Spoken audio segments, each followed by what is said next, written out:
میاں محمد بخش سے میری آشنائی اس وقت ہوئی جب میں پوٹھوار کے ایک گاؤں کی ٹیڑھی میڑھی پگڈنڈیوں پر ننگے پاؤں بھاگتا پھرتا تھا۔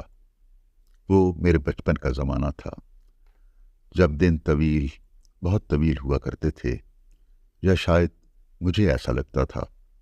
گاؤں کے کھیت، گاؤں کے کنویں، گاؤں کی بھٹیاں، گاؤں کا میلہ، گاؤں کی آٹا پیسنے کی چکی، گاؤں کی گدلے پانی کی بان، گاؤں کی کچے تیل کی گھانی، اور گاؤں سے شہر جانے والی ایک پرانی بس، یہ تھی ہماری کل کائنات۔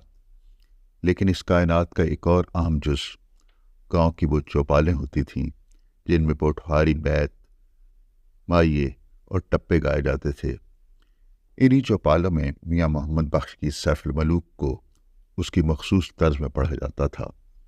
گاؤں کے چوپالوں میں اکثر سیف الملوک کی